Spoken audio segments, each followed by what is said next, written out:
What happened to you out in the desert? It's a powder keg over there, and that maniac has already lit the fuse. One person against a god of war. We know there's something in the desert that will help us turn the tide against Balthazar.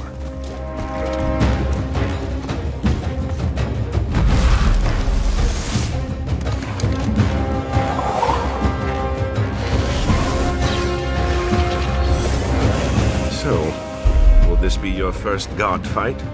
Yeah, you?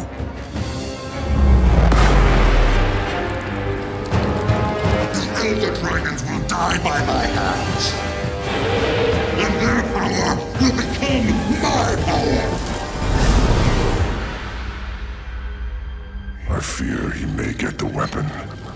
If he does, the consequences will be unpredictable.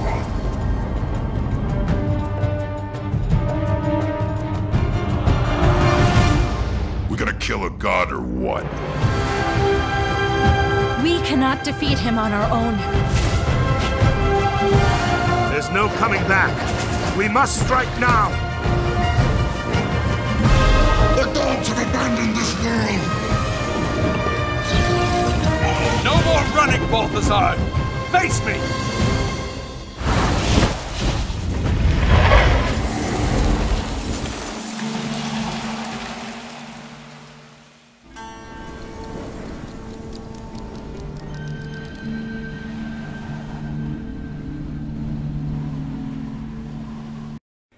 Hey all, and welcome to the second ever video that I have created for the Guild Wars 2 Twitch channel.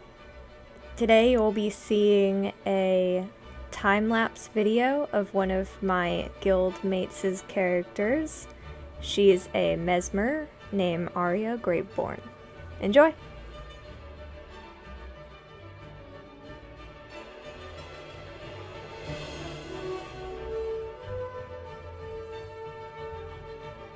Please feel free to ask me any questions you might have about the programs or what tools I'm using.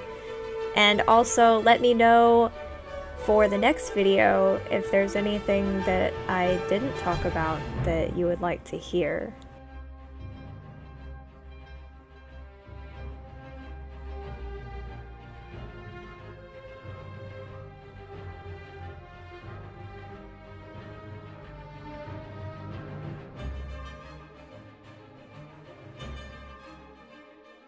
So as usual, I like to start off with a few rough sketches. Just because I have a good idea in my mind doesn't always mean it's the best idea. So by exploring a few more poses, I might realize that a different one works better at portraying the character than I originally thought.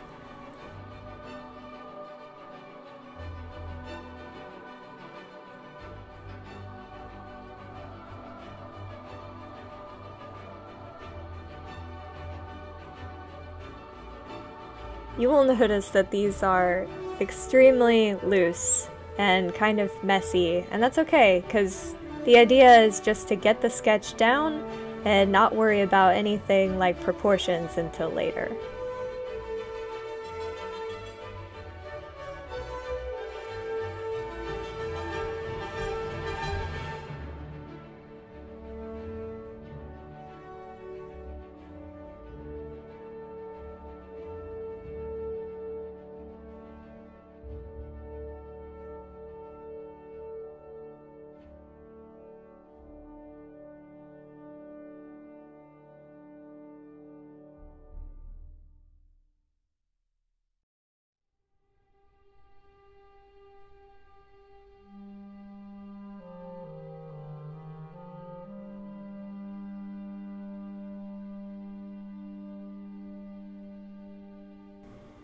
Once I choose whichever of the rough sketches I like best, I will go back and adjust anything that I feel is wrong, or exaggerate things if I feel it will help the overall pose. And I will also add a second layer of sketch, a cleaned up version, if you will. I tend to use the lasso tool and the transform tool to quickly adjust proportions in my sketches. That way I don't have to worry about redrawing something every time. And then once I've got that sketch, that rough sketch, where I'd like it, then I can go back and line it properly.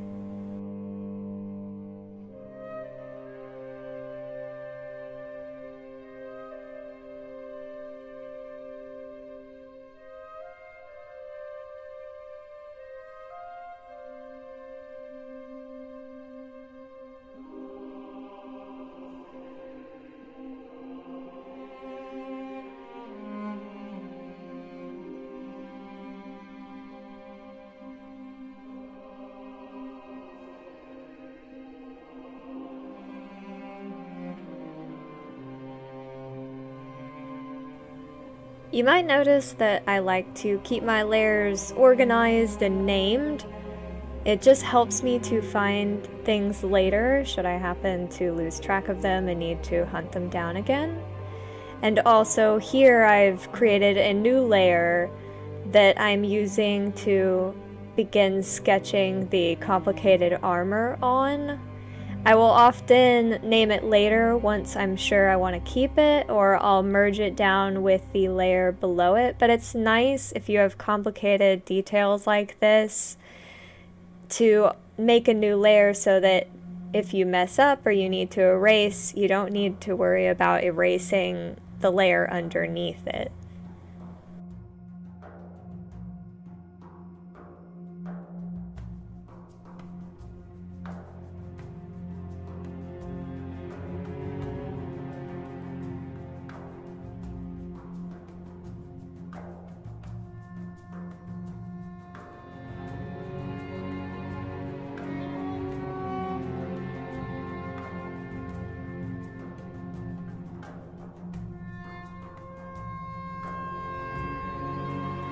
Complicated armor like this often requires a lot of reference. So one of the first things I do before I even try to start sketching it is to look up images and save references from different angles, etc., to help me figure this part out. And also little fudging is involved when I can't figure out exactly what I'm looking at, but, you know, hopefully nobody notices.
So in this instance, the details in the clothing were complicated enough that it kind of warranted a second go-around, a second cleaner sketch.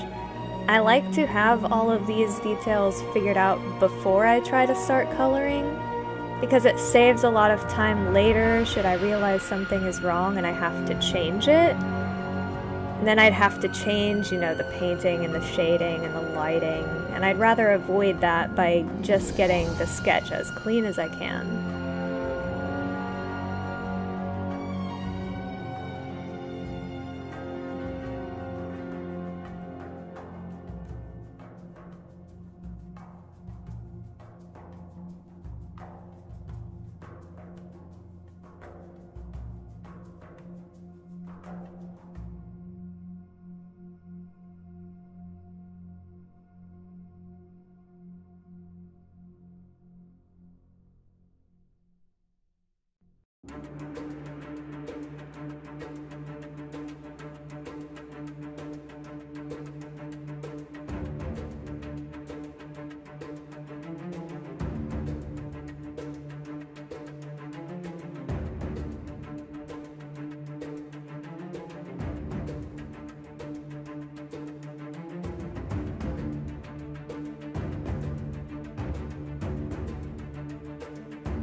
I do use the R hotkey to rotate my canvas occasionally, and I'll try not to do it too often during video recordings and streams, etc., because it gets a little hard to look at, especially after I've sped it up.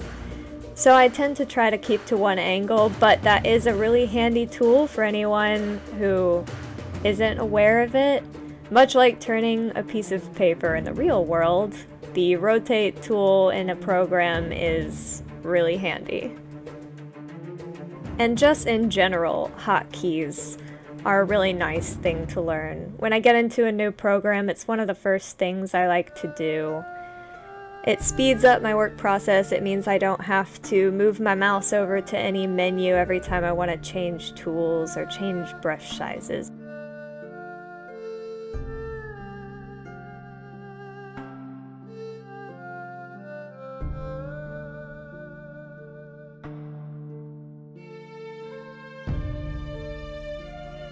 I'm not the greatest when it comes to drawing weapons or the effects that they create. It's often one of the last things that I'll touch in a picture, but it's still a good idea even just to get an extremely rough version of it down ahead of time. And it also helps my composition in this case because the fire kind of frames her a little bit on the bottom, and then the other effect from the other weapon on the top. And that will come into play later when I start adding the coloring and the background and the lighting.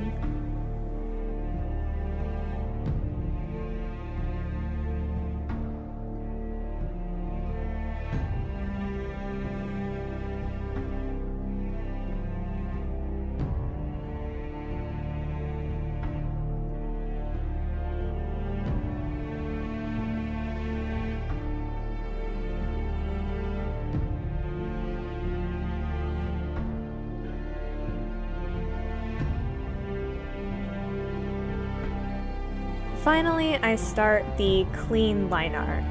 Now I won't do this step in every painting, but an image like this with so many overlapping tiny details, I like to do this phase. It leaves the outlines of each object a lot cleaner than if I needed to paint everything and then go back and clean up all those edges. This kind of saves me from having to do that. It also allows me to start selecting colors. Like here, I've dragged in a reference of the actual tune from the game. So I can color pick from the model. Now, I won't always leave these colors this way, and sometimes I will adjust them to my liking, but it's a good place to start, especially if you find tackling color difficult. And you've got a reference like this, then it's a great place to begin that difficult process.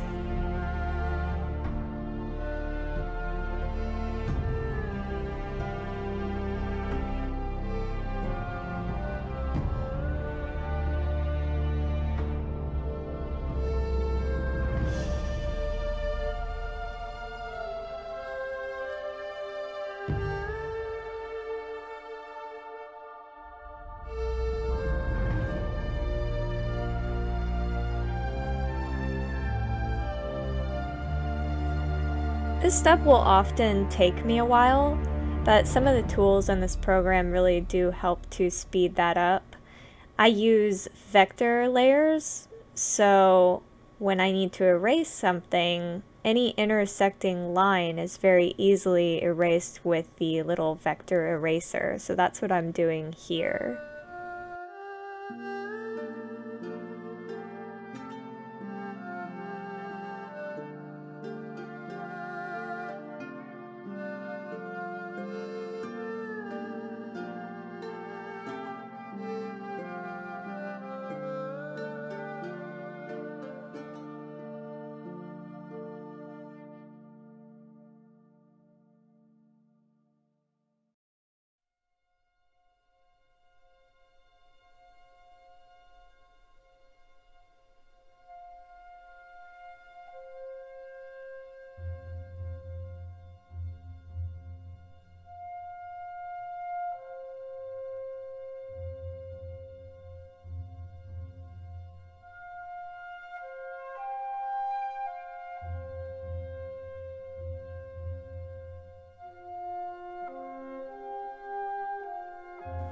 I'm not really worried about line weight so much, since I'm just going to be painting this anyway.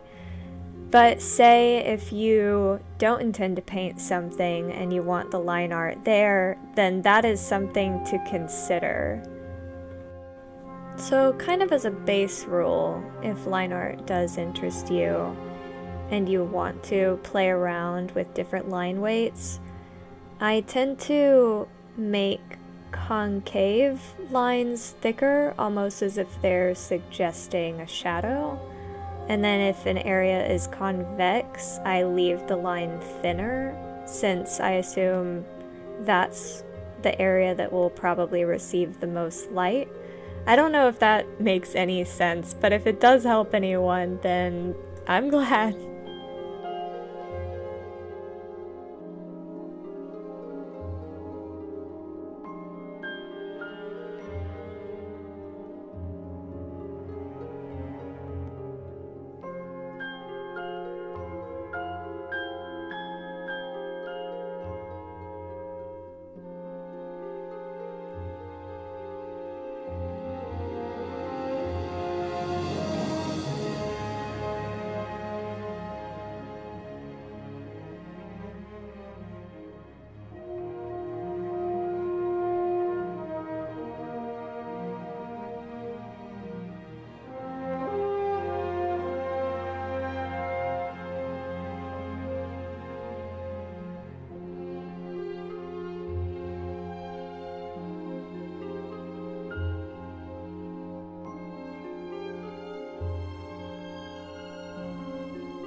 A lot of these colors are very similar or very dark. We have a lot of purples and shades of gray and also black.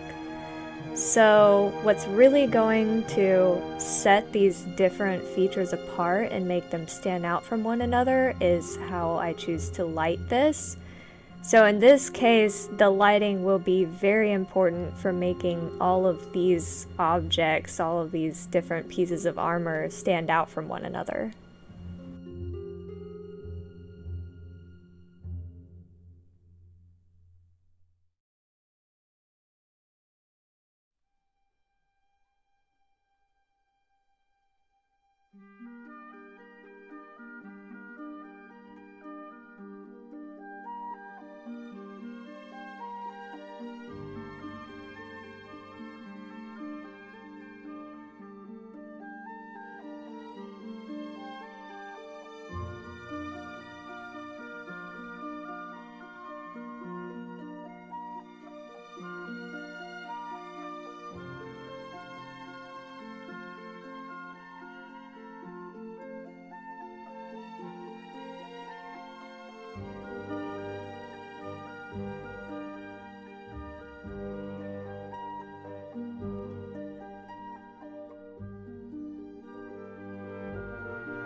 I actually tend to enjoy some of this more tedious work.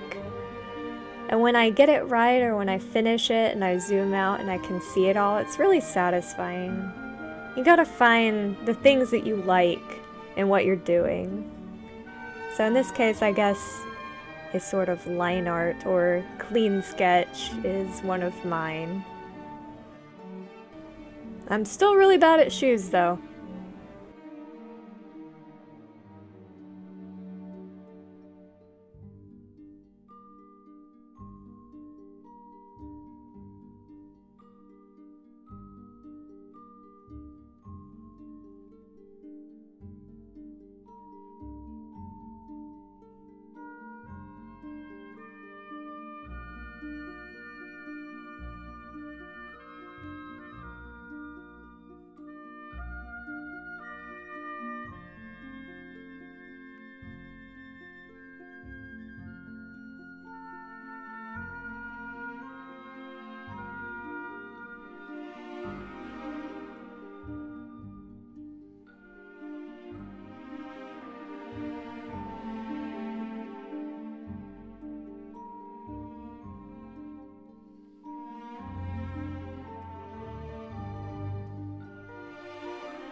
During my time working on this piece, I did switch machines often, depending on where I was when I was working on it. So if you do notice a change in the interface, then that's probably what it is. And I hope it's not too distracting. I did my best to splice this all together as well as I could so that it would be easy to follow.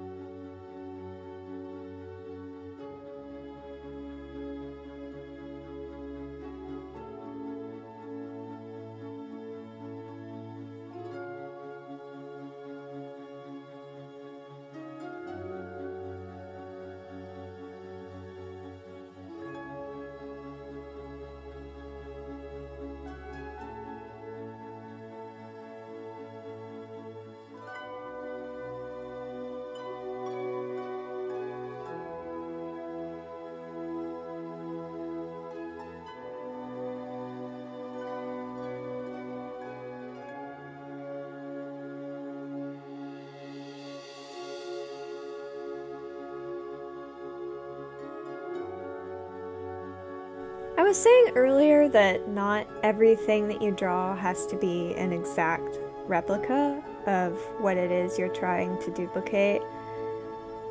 So in this case, you know, a lot of this armor is very complicated, and I will do my best to match the originals, but there's no guarantee when the details start to get fuzzy and unfocused. But you also have to consider that most artworks aren't going to be scrutinized so up close. As long as it looks great from a distance, then I don't think anyone will question that.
For some of these armor pieces, there are patterns involved, but I usually won't worry about those patterns if they're simple enough, like the zebra stripes that would be on these little like wing things that are flaring out to the side.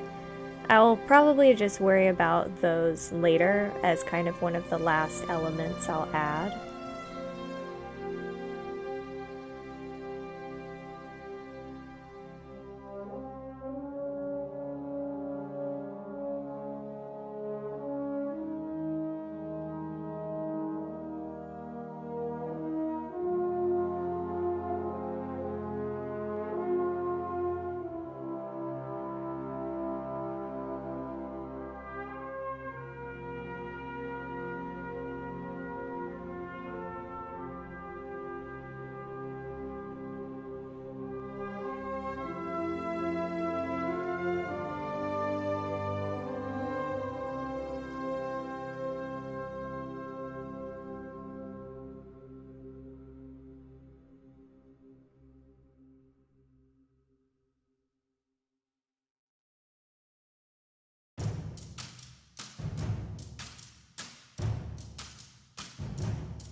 when I begin any drawing, I will use Clip Studio Paint, also known as Manga Studio.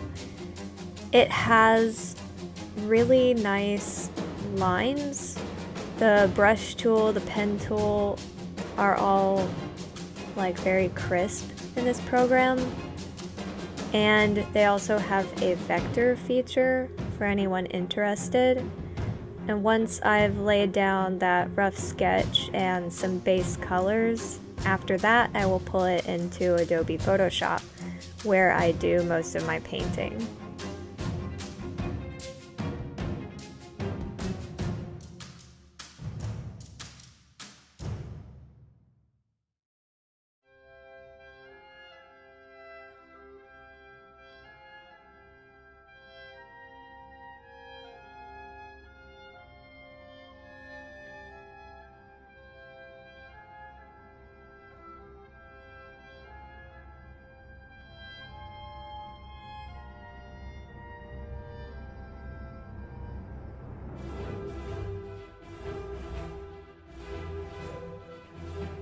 Another element that I don't worry about until later is little details that are carved into the weapons, like this one. You'll notice that I did roughly sketch them out, but I won't line them. I will just create a new layer for them later on.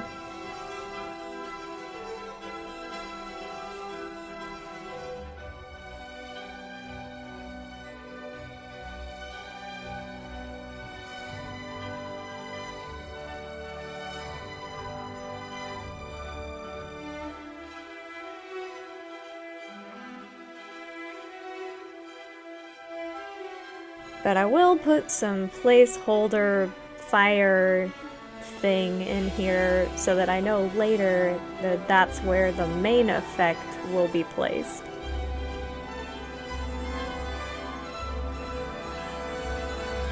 So I did end up changing her right hand weapon, and in order to get the clean sketch more accurate, I went back and did a rough version of this weapon just to help me out.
And with that, we have our clean line art all completed. So now that that's done, I move on to the next step, which is coloring everything in.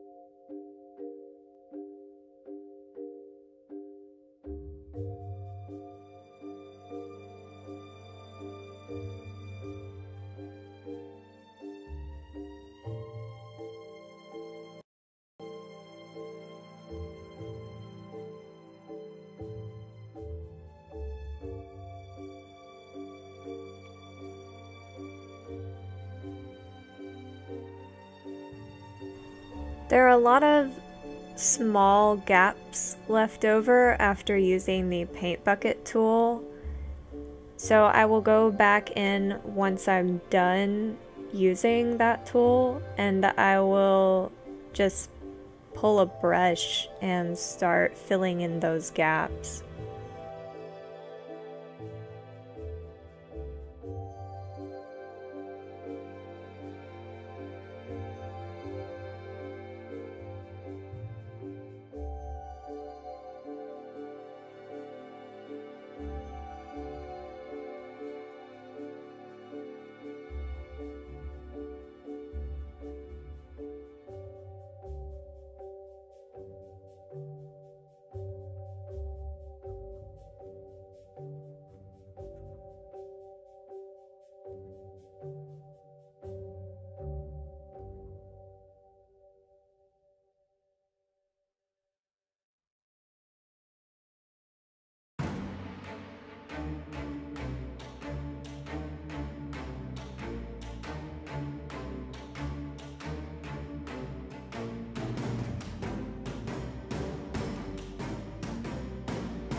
At this point, I will add in some initial lighting and shading. I'm not worried about fading the shadows at all. I will keep the edges very self-shaded and very unclean. But it will help me to determine where the light is coming from and how that light source will affect her. I do this by creating a multiply layer for the shadows. That way I don't have to worry about color selecting. I can just pick one color and go over the entire image. I chose a purple here just because that's her overall color palette, but in a lot of cases I will use a blue.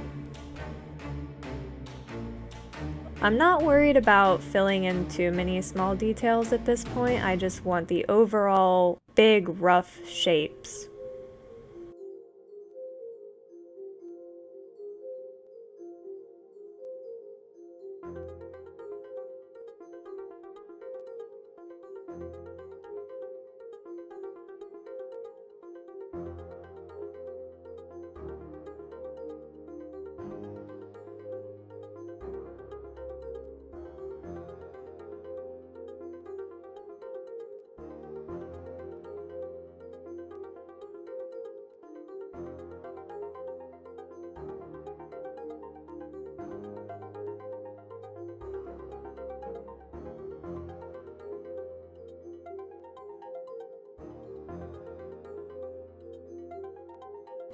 Now, I want to see what she'll look like on a colored background. Since I want the really bright highlights on her to stand out, I'm going to put her in a darker scene.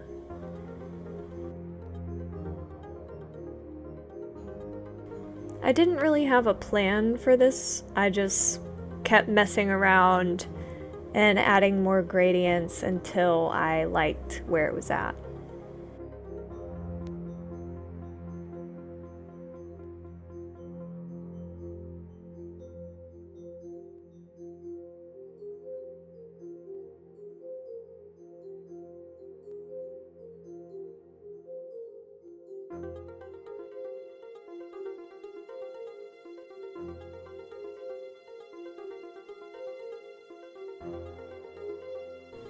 You could almost stop at this stage if your intention is just to play with a color palette and maybe feel out a different lighting scenario that you're not used to. In this case, light coming from below the character.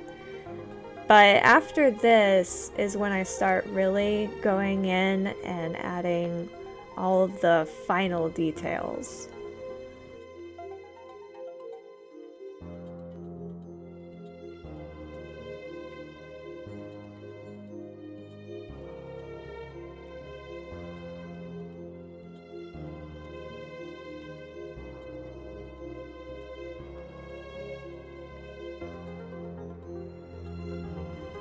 This is where I go in and I smooth out all the shadows, and I make sure all the highlights and the glows I want are in place.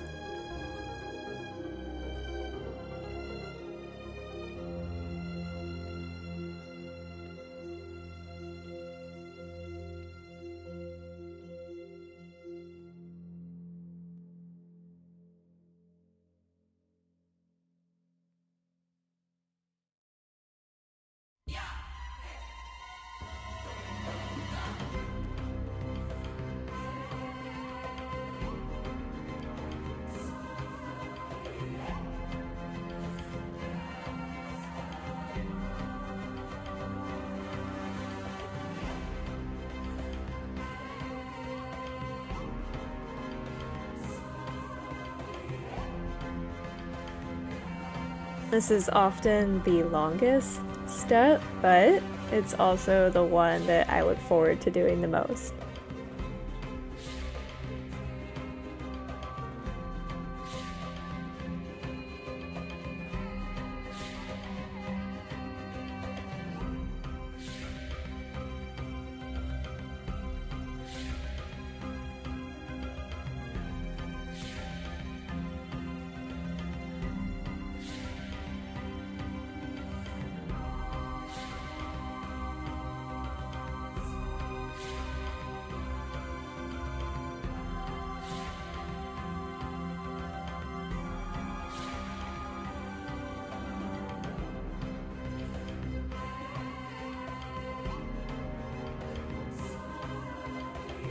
When painting, depending on the material the object is supposed to be, I'll change up how I approach the shading. For instance, on her legs that have cloth, I did soft shading, and now when I'm working on the metal, I have a lot of hard edges.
Even though during this stage my intention is to kind of cover up the line art, it's not bad to let some of it show through sometimes.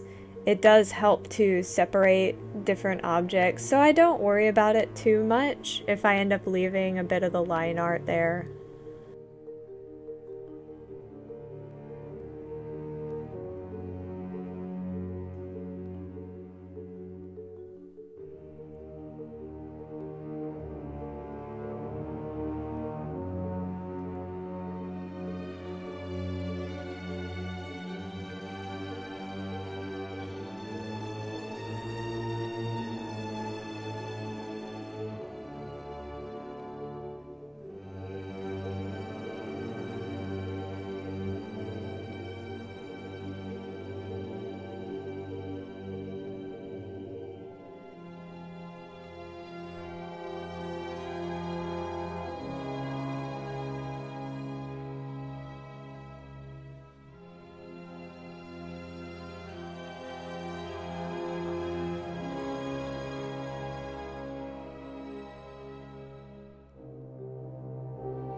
So I wasn't happy with how smooth her thigh was looking, so I went back in and I added a little more definition.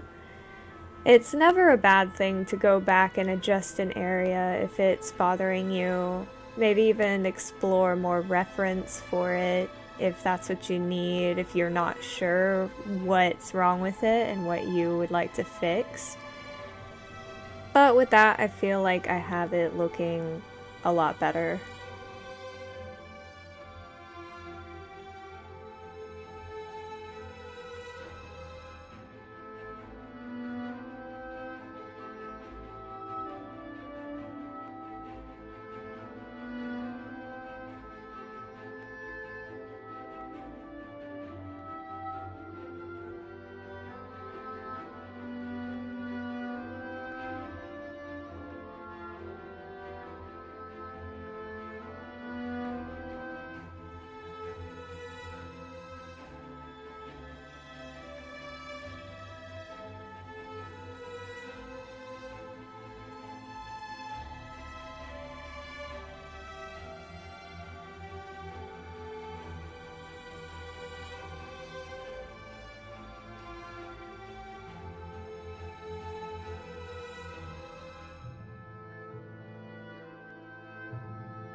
You'll notice that I don't take the dark shadows all the way to the edge of her legs.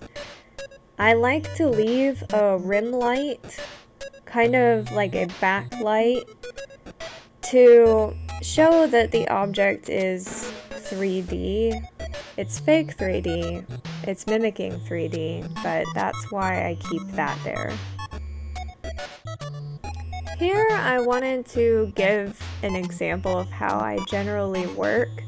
You don't get to see my references since I try to keep them on my second monitor, and that way my main monitor can focus on the actual artwork. But I just wanted to give an example and maybe, you know, show people that using reference is not a bad thing. In this case, I always like to have a reference pulled up of the actual character or thing I happen to be drawing. And I also pulled up a reference of a more detailed section of the outfit that I know I'll probably struggle with. And the last image is a reference for the way a skirt wrinkles, which will help me when I'm trying to tackle her armor.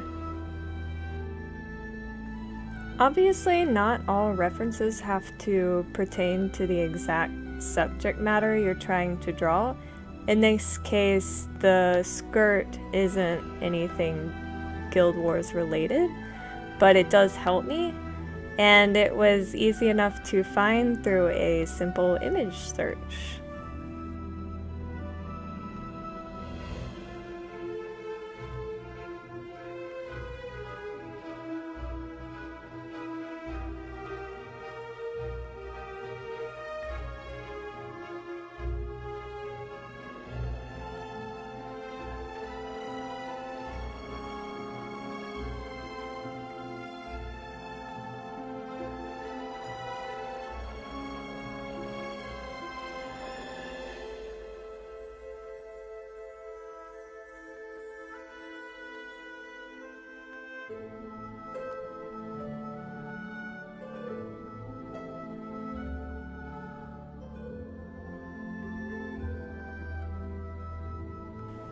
I use a lot of different layer types when working on pieces like this.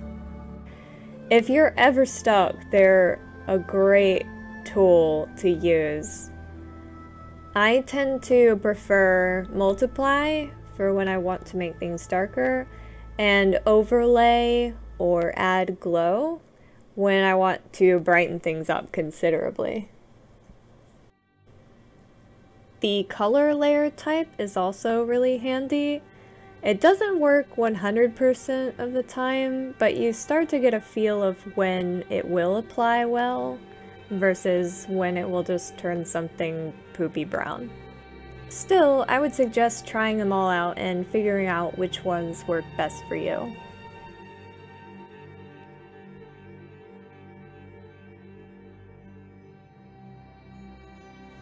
Not all lighting has to be 100% accurate, as long as you kind of have a grip on the basics.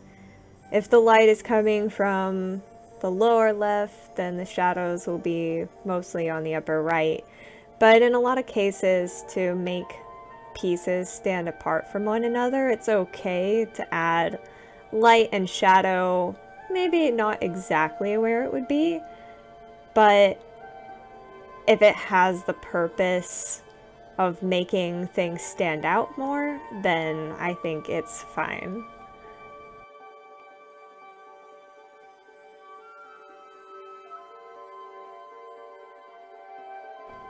I'm probably repeating a lot of things from my previous art video, but that only goes to show you how often those things apply to a drawing, so it's handy to keep them in mind.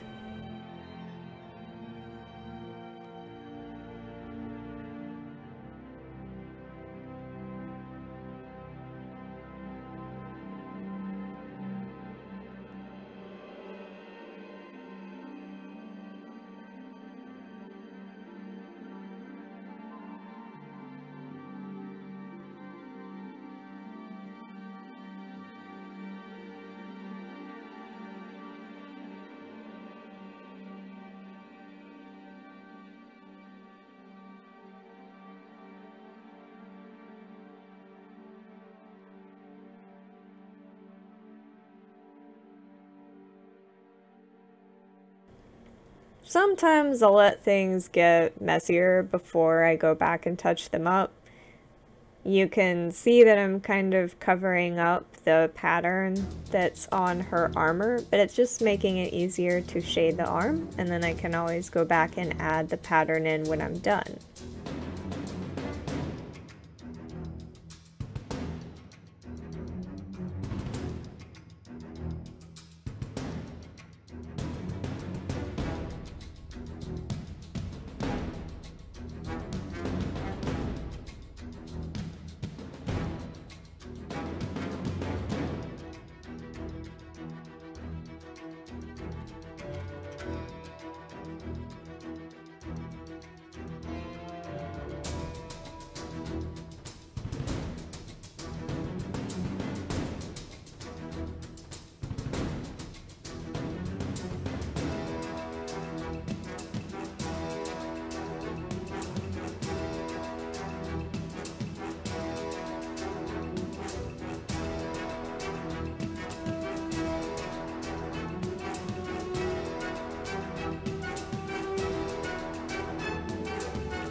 I tend to jump around a lot when I work.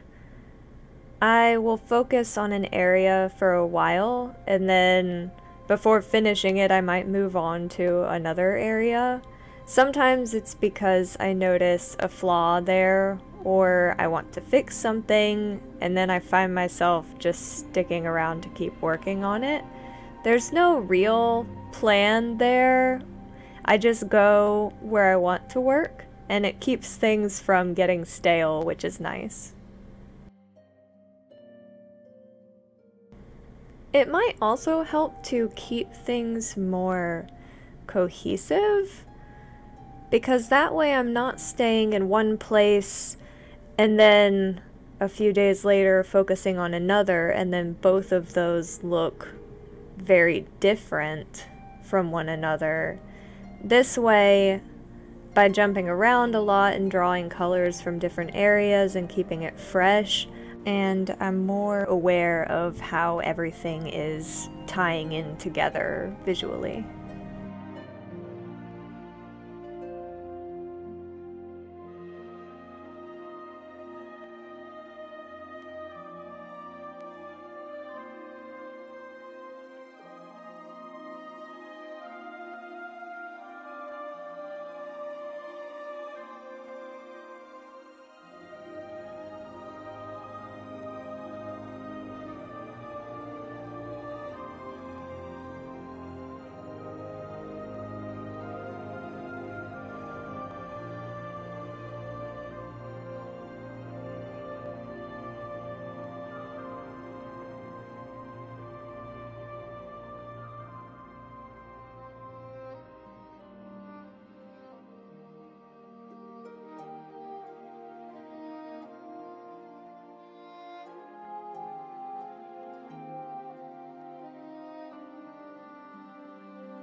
I was really worried about getting this one right, but the experimentation is kind of what makes it fun, a little challenging, and it's really exciting when it turns out how you visualize it in your head.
These belts on her shoulder piece were quite a formidable task to complete, but the overlapping bits really do have a nice overall effect. when you finally do get the shadows and highlights in there. The candle sitting here does have a flame, but again, that's one of those small effects I will save for the end. And I didn't have it lighting the belts really too much, because flames don't cast all that much light and shadow to begin with. I do have it affecting the hair a little bit, just because I like those rim lights to set apart the different strands of hair.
I stick to the same few brushes for almost every painting.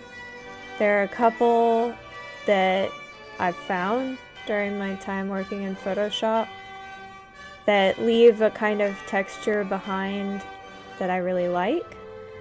And then I also just use the generic Photoshop round brush, but I do adjust the settings to have transfer, and that's a combination basically of the flow and the opacity, and it makes it work a little more like paint actually would.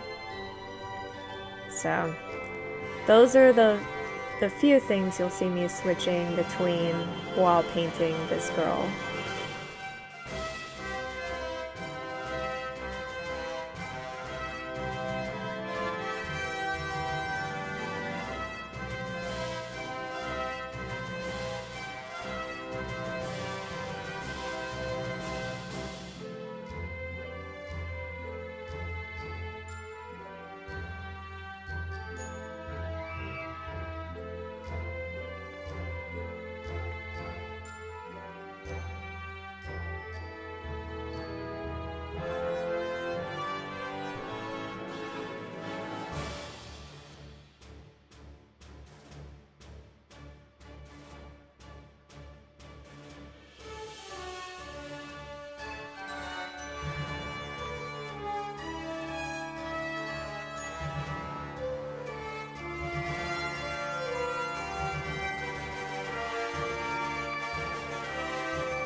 When I'm doing backlighting like this, and there's no discernible light source that's causing it, I will choose a very neutral tone. It almost looks gray next to all the other colors, but I try to keep it close to the skin tone or the main palette. This has a bit of a purple tint to it. If I went full gray, it would probably look a little too dead. So if this were a different scenario where the backlighting was a very strong color, then I would pick a dulled down version of that color.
Any object that's in this really harsh light is going to lose a lot of detail, so I don't really bother doing the deep shades here that I would anywhere else, especially considering that those things that are farther away from this really intensely bright light will be in much deeper shadows.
With something like this, you could always take the design and flip it and just have it be the exact same on the other side. But in this kind of case, I do like that asymmetrical feel.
The best part is definitely adding in the little highlights. Those give it that final touch, I think, and it looks really nice.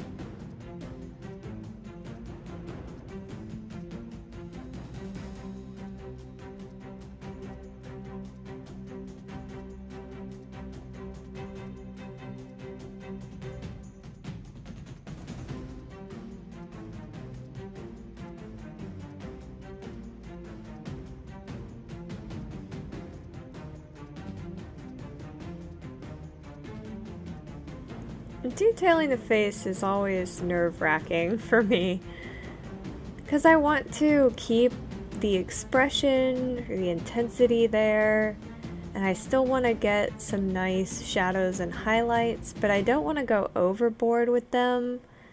I want the face to still shine through, and often if you add too much detail or too many shadows, they start to age in a way, or look maybe too scary instead of just somebody gearing up for battle.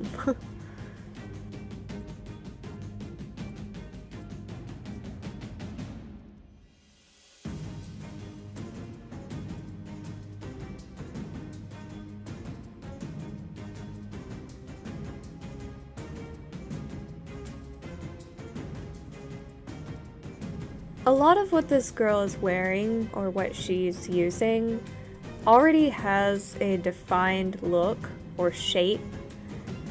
If you look at the references, you can almost tell exactly what everything is and where it needs to go and where the edges are. But when working with something more organic, like her back piece, which is the branded back piece, it's rocks and gems, I will kind of go in and not think about where I'm putting every brush stroke. I'll just scribble around until it might look like something or give me an idea of where I can go with it. But I keep it very rough and organic and let it build up shapes on its own. And then once an image starts to show through a little more clearly, I will go back in and start defining some of those shapes.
So now you can see me going in and adding all the final details to her face, always keeping in mind where the light source is coming from.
Towards the end of a drawing, I will start adding more and more layers for different things.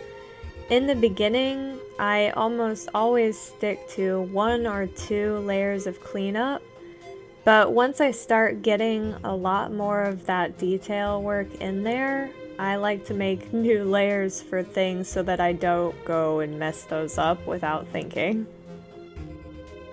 For instance, with the marking on her face or any glows that I apply to pieces of her armor or her hair that are especially lit by that very intense glow, I'll add those on new layers and try to name them accordingly.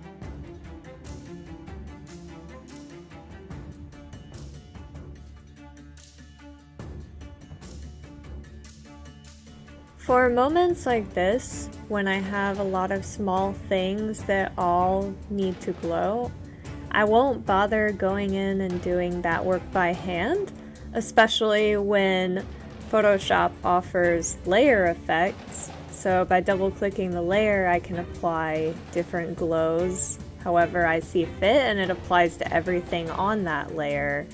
So that's a handy tool to use when you need it.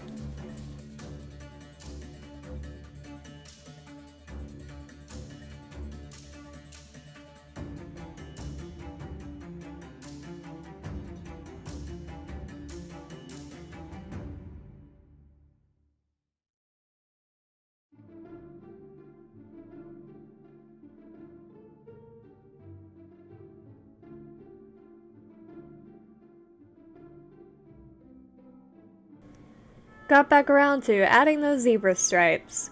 I think they're more apparent and darker on the actual armor, but for this piece I think they stand out a little too much if they're too dark.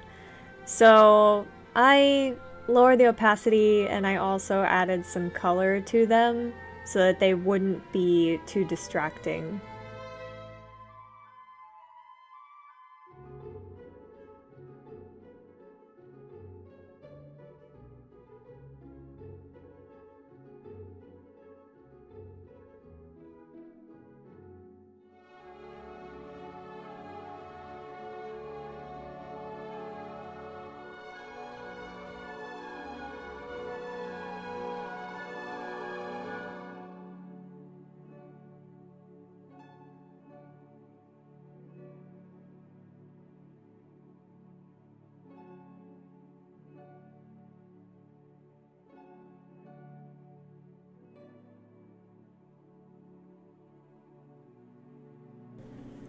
I'm going to create a portal for this girl. I mean, she is a mesmer, of course, so it makes sense that she would be using one, and it's almost the perfect place for this light to be coming from. So to start, I'm just using the ellipse tool to create the circles at her feet.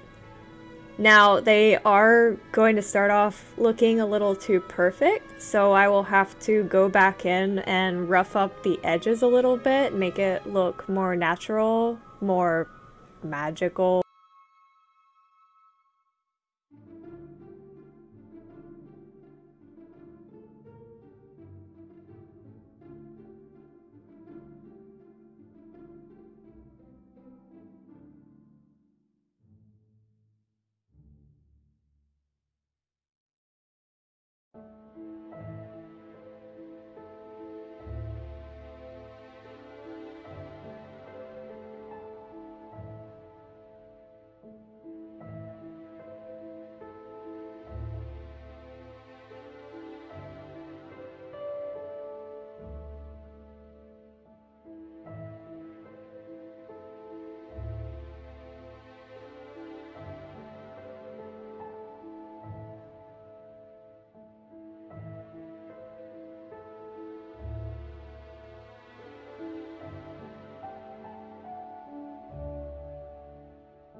I like that the fire effect almost looks like it's coming out of the portal here. So I'm keeping that arc that it's creating at the bottom as I'm drawing in these flames. This fire is burning hottest at the core, so I added a new layer to get that white hot effect.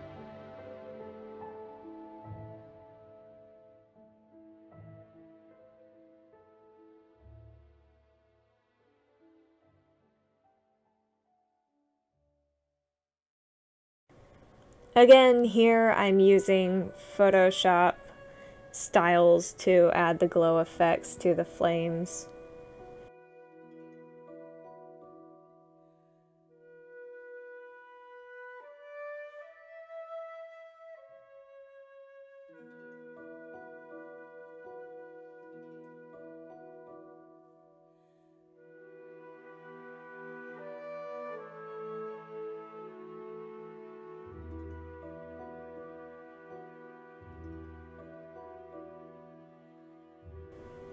Now you can see me manipulating the butterflies into their rightful place. I love this effect too much to leave it out.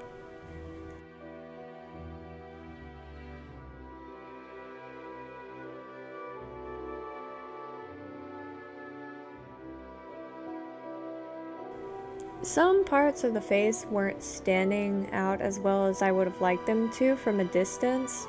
They might have read well up close, but because this will most likely be viewed at a distance more often, I think that's more important. So I went back in here and touched them up again. I wasn't quite liking where the background was anymore by the time I finished up all the other details. It felt like it wasn't standing out enough. So I went back in and I adjusted it further to have even more contrast. And by lightening up the background like this, it also makes the dark palette on the character stand out significantly, which is very important since she is the main attraction here.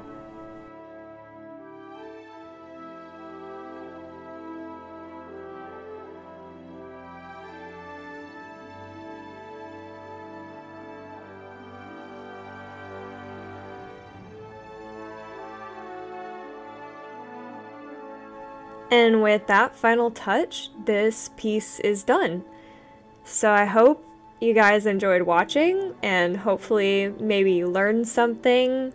I'll probably be creating more of these videos in the future, so again, leave comments. If there's anything I didn't cover that you're curious about, please let me know. I'm always looking for more information that I can add into these videos. So thank you again, guys. See you next time.